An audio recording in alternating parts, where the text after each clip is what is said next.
नमस्कार दोस्तों, Ashok Singh agree show में आपका स्वागत है।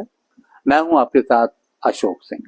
हमारे देश के पहाड़ी क्षेत्र जैसे कि हिमाचल प्रदेश, उत्तराखंड, जम्मू कश्मीर, सिक्किम आदि जैव विविधता से भरपूर है। यहाँ की जलवायु और भूमि की बनावट, इसके अलावा वर्षा की मात्रा मैदानी क्षेत्रों से अलग होने के कारण इन इलाकों में खेती की पद्धतियां भी अलग हैं। हालांकि यहाँ की भौगोलिक संरचना के कारण यहाँ पर खेती करने की तमाम तरह की चुनौतियां और समस्याएं भी कुछ अलग ही होती हैं।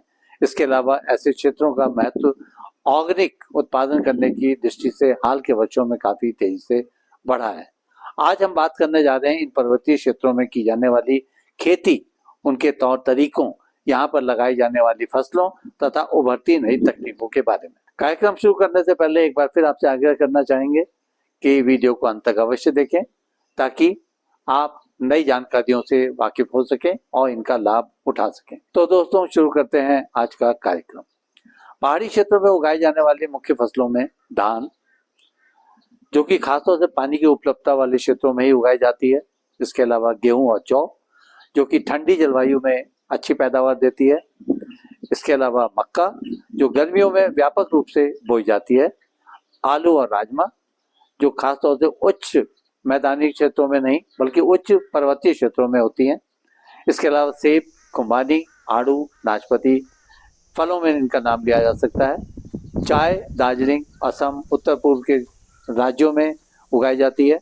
इसके अलावा मसाले जैसे कि इलायची, अदरक, हल्दी तथा औषधीय पौधों में अश्वगंधा, तुलसी आदि का नाम लिया जा सकता है, जो कि इन पर्वतीय क्षेत्रों की जलवायु और भूमि के काफी अनुकूल है और यहाँ पर इनकी काफी अच्छी पैदावार ली जाती है। यहाँ पर खेती की कई तरह की तकनीकें उपयोग में लाई जाती हैं, जैसे सीढ़ीनुमा खेती, जिसे टेरेस फार्मिंग भी कहा जाता है। इन क्षेत्रों में प्राय मिट्टी के कटाव को रोकने और सिंचाई की सुविधा बढ़ाने के लिए सीढ़ीदार खेत बनाए जाते हैं और खेती इन्हीं चौड़ी सीढ़ियों जैसे भूमि पर की जाती है। इसके अतिरिक्त जैविक खेती का भी प्रचलन यहाँ पर खूब तेजी से बढ़ रहा है। इसमें केमिकल फर्टिलाइजर की जगह पर गोबर, वर्मी कंपोस्ट और जैव कीटनाशकों का प्रयोग किया जाता है, जिससे मिट्टी की उपजाऊपन बनी रहे। फिर बात आती है बहुफसली प्रणाली की, यानी कि मल्टी क्रॉपिंग सिस्टम।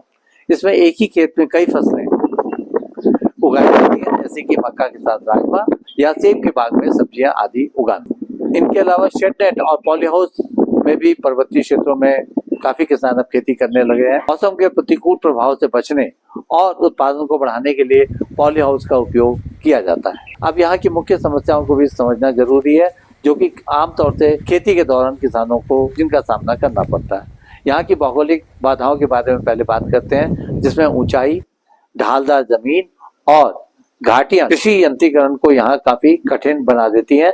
इसलिए ऐसे में श्रम आधारित खेती पर ही ज्यादा फोकस रहता है। मृदा कटाव और भूस्खलन यहाँ पर आम बात है। अनियमित बारिश और जंगलों की कटाई के कारण मिट्टी का कटाव बड़े पैमाने पर यहाँ पर होता है। जल स्रोतों की कमी से कई जगहों पर सिंचाई के लिए पर्याप्त जल नहीं मिल पाता। इससे सीमित फसलों को उगाने के ही विकल्प बचते हैं। टपक सिंचाई की जहां तक बात करें तो काफी खर्चीली है और यहाँ के किसानों की पहुंच से अक्सर बाहर होती है। जहां तक बाजार तक उपज पहुंचाने की बात है तो दुर्गम क्षेत्र और खराब सड़कों के कारण उत्पादों को समय पर मंडी तक पहुंचाना अक्सर मुश्किल हो जाता है। प्राय यहाँ के किसानों में नई कृषि तकनीकों की जानकारी का भी अभाव देखने को मिलता है, जिसके कारण उपज और उत्पादकता काफी कम उन्हें मिल पाती है। भारी वर्षा, बर्फबारी और भूस्खलन जैसी आपदाएं फसलों को काफी नुकसान पहुंचाती हैं। इससे किसानों का फायदा काफी कम हो जाता है। विशेषज्ञों के अनुसार फसल लगाए जाने के पहले भूमि की जांच करके फसल का चयन करना चाहिए। ढाल वाली जमीन पर जल संरक्षण के उपाय पहले से ही होने चाहिए। जैविक उर्वरकों का प्रयोग ही किया जाना चाहिए ताकि मिट्टी की उपजाऊ क्षमता और गुणवत्ता बनी रहे। प्राकृतिक कीट नियंत्रण प्रणाली को ही अपनाया जाना चाहिए। स्थानीय मौसम के अनुसार बुआई और कटाई करनी चाहिए। इसके अलावा बात करते हैं मार्केटिंग की समस्याओं के ऊपर, जिनका सामना किसानों को करना पड़ता है। यहाँ के किसानों को आमतौर से बिचौलियों पर काफी हद तक निर्भर रहना पड़ता है। जो बिचौलिए इन्हें काफी कम दाम देते हैं, खासतौर से मंडी और जो बाहर के बाजार हैं उनके मुकाबले में। ये भी एक समस्या है, जिससे कि इनकी जो आय है वो काफी कम हो जाती है। यहाँ पर भंडारण की सुविधा नहीं होने से किसानों को कटाई के तुरंत बाद अपनी फसलों को बेचने की मजबूरी हो जाती है और इससे भी उन्हें कम दाम मिलता है।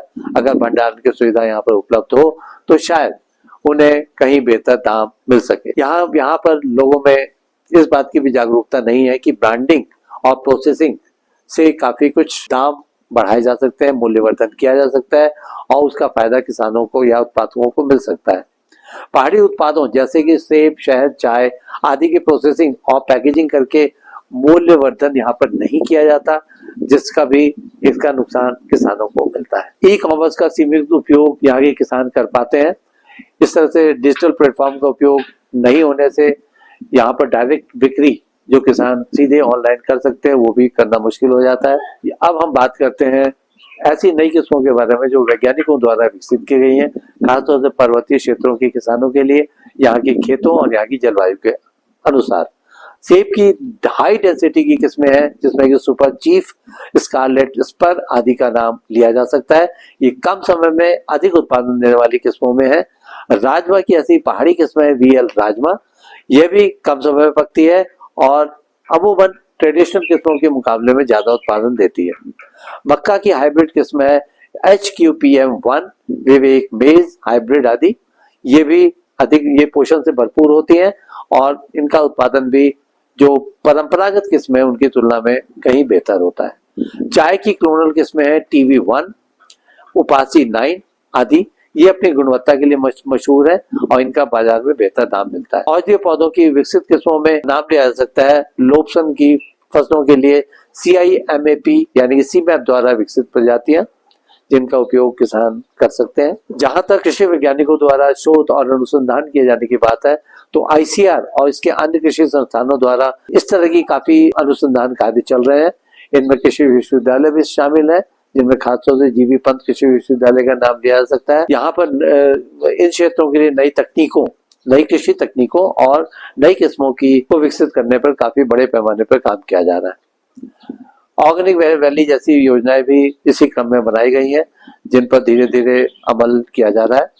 उत्तराखंड और सिक्किम जैसे राज्यों में जैविक खेती को बढ़ावा देने के लिए सरकारी योजनाएं बड़े पैमाने पर चलाई जा रही हैं और इसका फायदा यह है कि वहां पर जैविक कृषि उत्पादों का उत्पादन लगातार बढ़ रहा है, जिसका कि न सिर्फ घरेलू बाजार में बल्कि निर्यात बाजार में भी जिनकी मांग बढ़ रही है और इससे किसानों को फायदा हो रहा है।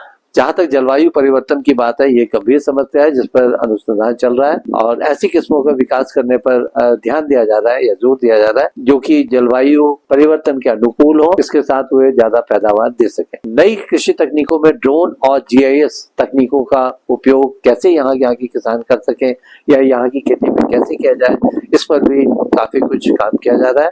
सटीक खेती के लिए GIS मैपिंग और ड्रोन से फसल निरीक्षण किया जा सकता है ताकि फसलों को कीटों और रोगों से समय रहते बचाया जा सके और उनका की रोकथाम की जा सके। कृषि पर्यटन एक और ऐसा विकल्प है जिसका फायदा किसान उठा सकते हैं।